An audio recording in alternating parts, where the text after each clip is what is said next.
美女会难嫁吗？真的有难嫁的，你知道为什么吗？因为美女啊，她也分什么样的美女。如果你的家境好，学历好，性格也好，那你很好嫁。那如果你的家境不好，学历也不太好，性格还有点作，那这种呢就很难嫁。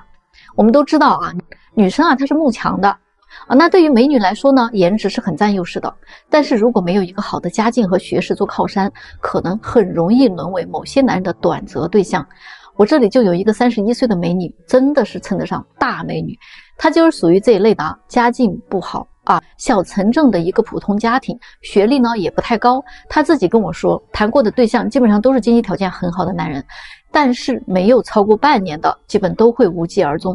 总觉得这些男人太渣了，那你是不是很好奇，这么好看的女人怎么会结婚这么难？真的是这样的啊，她好看，所以呢，她一定想找条件好的。之前有过几任男友，都是谈到最后男方家庭不同意。人家一想到自己的儿子要娶一个这样的家庭女儿，差距太大了，自己的家又不是扶贫的，坚决不同意。他后来呢，也接触过一些稍微条件差一点的男生，他又嫌弃对方挣得太少，没有什么能力，所以相处起来啊，他是很作的，各种挑对方的问题，男朋友最后都是受不了，但是分手呢，也都是他自己提出来的。所以呢，他呢就会处在一个高不成低不就的状态里，然后年龄啊就一拖再拖，把自己给拖大了，这不他就来相亲了吗？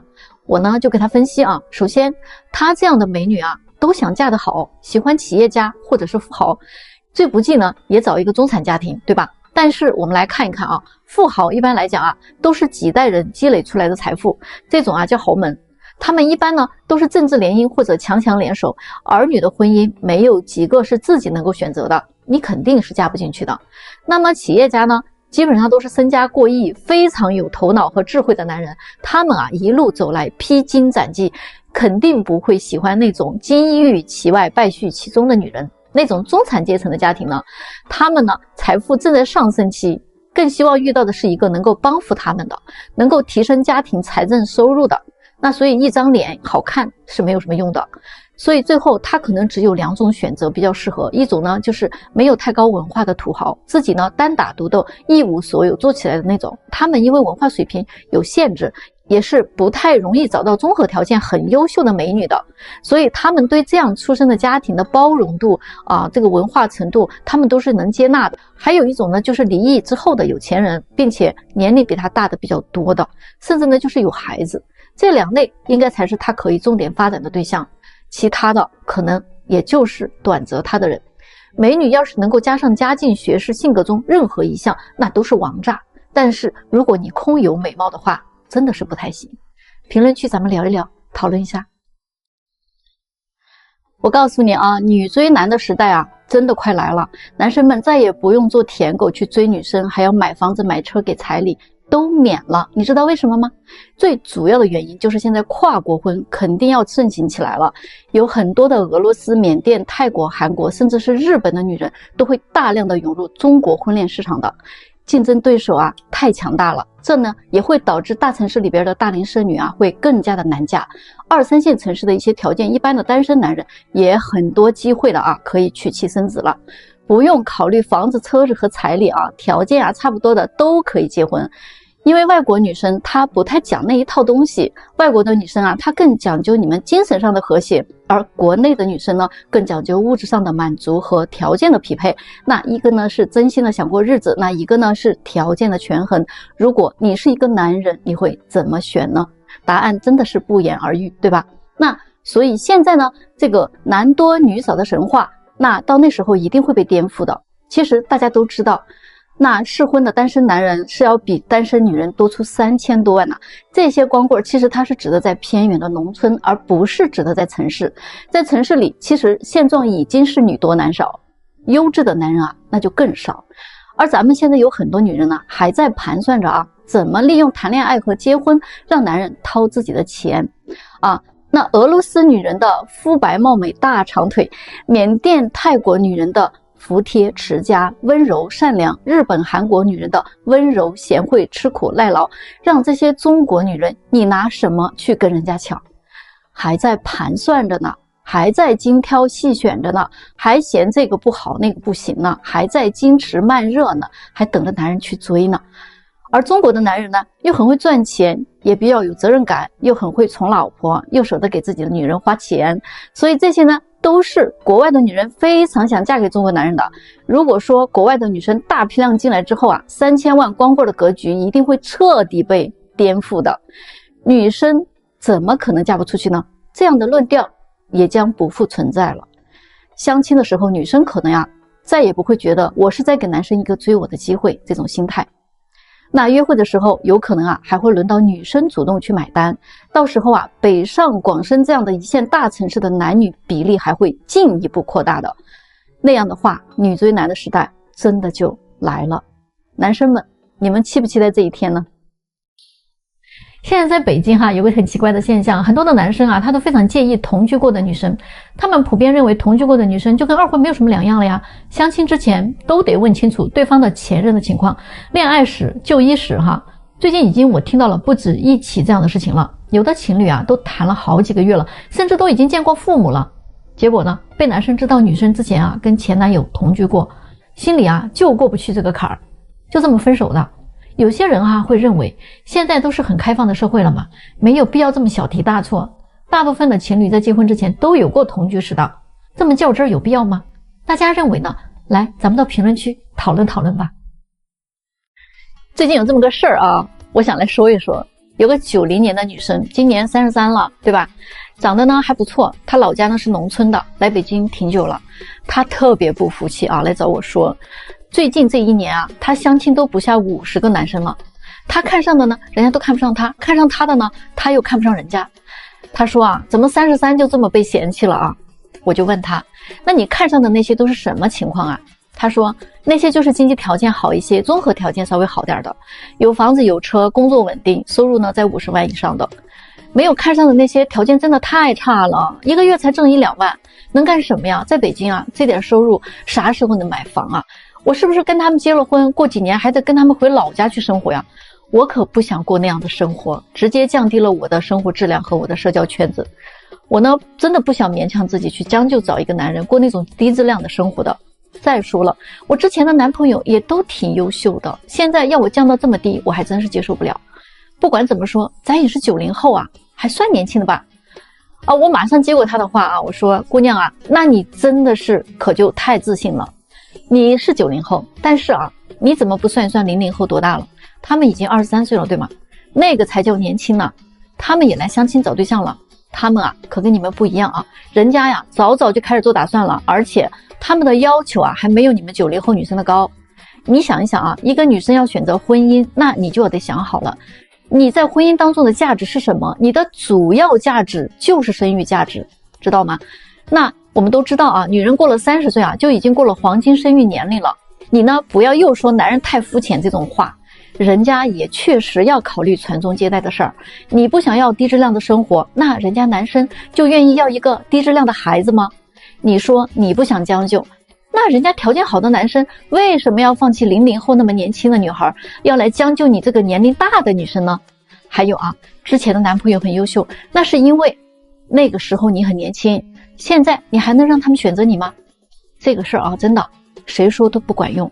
我真的没有办法去劝一个优秀的男生接受一个大龄女生的，我也没有办法去劝一个女生一定要去接受一个很穷的男生。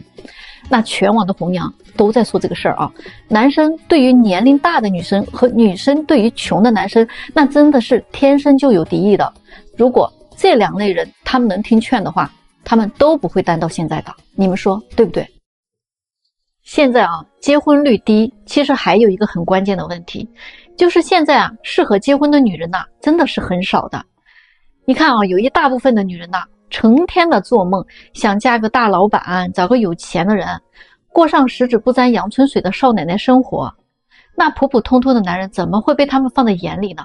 他们自己真的赚不了几个钱，但是成天事儿特别多心比天还高。最可怕的是那些女人还超级的自信，觉得是男人降低了他们的生活质量。难道你以前是公主还是富豪的女儿我自己也是个女人，我都不会替这样的女人说话。他们自己一个月也就挣2-3千，还瞧不上人家一个月挣好几万的人。那么还有一种女人她们自己有自己的事业也非常优秀，物质条件也很丰富，他们就希望找一个比自己更强大的男人，觉得才对得起自己的优秀嘛，才对得起多年的奋斗嘛。但是啊，他们又多少有点强势，而且年龄还大。优秀的男人只想找青春靓丽，哪里会找这种人老珠黄嘛？而且还有最关键的一点就是，现在的有些女人已经完全丧失了作为一个女人的功能了。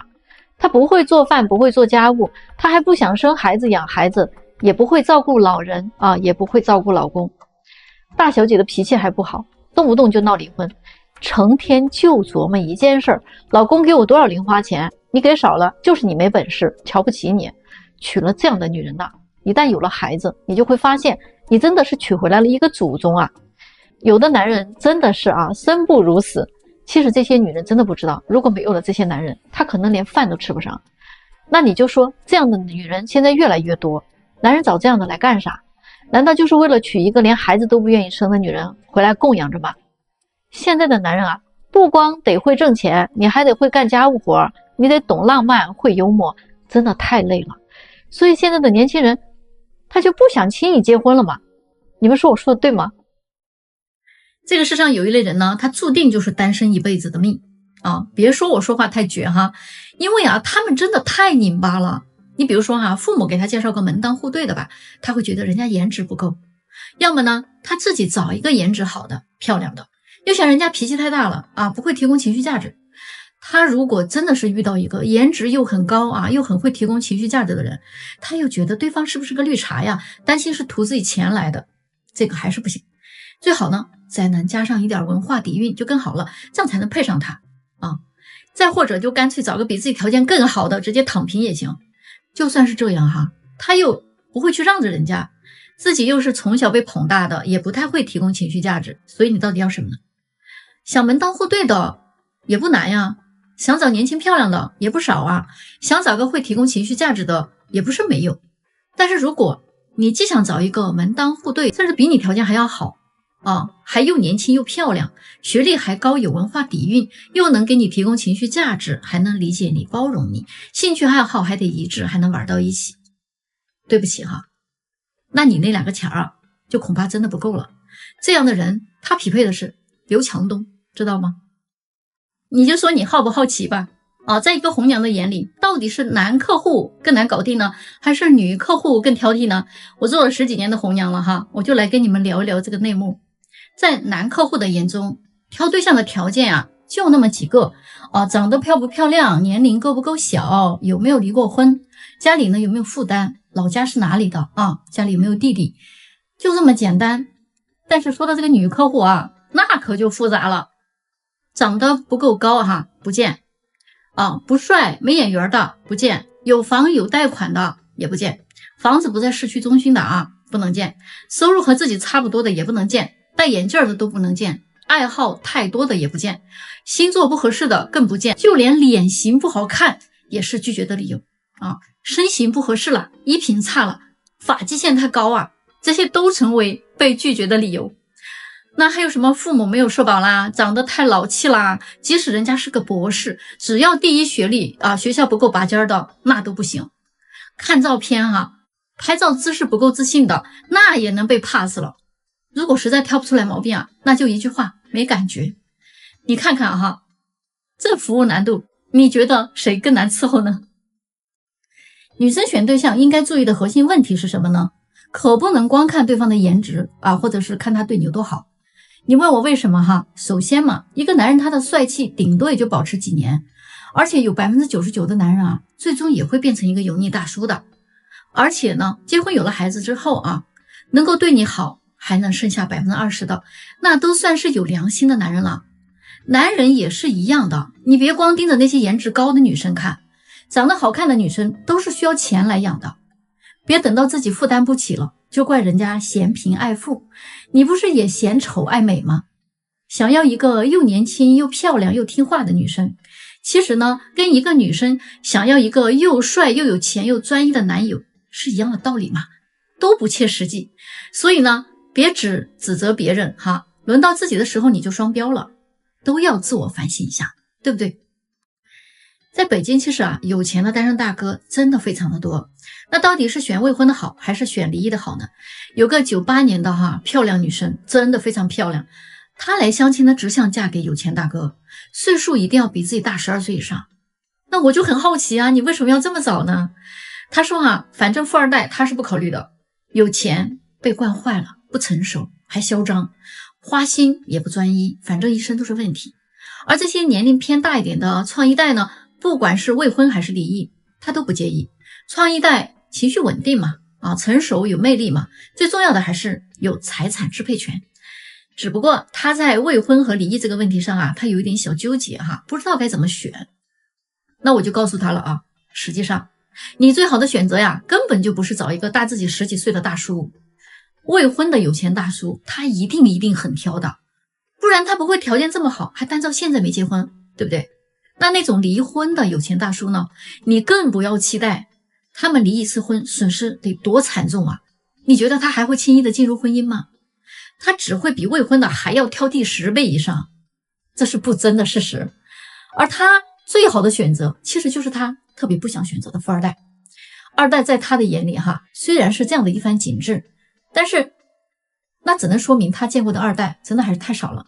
我所接触到的二代群体，但凡他能跑来相亲还真的都是一些非常优秀的男生，有责任感，传统顾家，学历能力都很好，而且他们大部分都已经继承了家族企业，做人做事都很到位的，并且非常有礼貌甚至人家内心还很谦逊很低调，并不是我们想象中的那个样子的，知道了吗？为什么说大家认为亲朋好友介绍的就比婚介的更靠谱？你心理上觉得肯定是靠谱的才会介绍嘛，认为熟悉呢就是能了解了。其实也只是基本情况有些了解，但是熟悉代表不了真的了解，毕竟找对象和普通交友还是有很大区别的。何况如今的婚姻感情涉及的很多的因素是需要考虑的，不同的个人和不同的人相处性格都会有所变化。长久的感情不能只看基础条件，也不能只看内在的品行，需要内外综合考虑的，要不离婚率也不会这么高了呀。如今的这个婚介机构其实总的来说还都是比较正规的。第一步都会帮你选择资料审核认证嘛，比如说身份证房产证婚姻状况学历证明财产证明收入等等。第二步呢才会进行择偶定位分析的，最后给你匹配到合适的人。我为什么能够高效匹配脱单率高，都是因为经验所得。很多人来我这里很快他就找到了。我再声明一点，现如今已经是法治社会了不会有什么托有那就是在诈骗那是犯法的。要真的是那样我也早就关门了，是不是？这4种工作的女生到底怎么了？最近北京有很多的男生跟我说有这4种职业的女生呢，他们是不太愿意找的。第一就是护士，干的活呢又脏又累上班时间还不固定，忙起来还经常要加班，根本就顾不了家。第二呢就是老师，爱说教，工作中的情绪经常都会带到家里来，工资又不高，还眼光很高，见过熊样的女人是爱不上乌鸦的。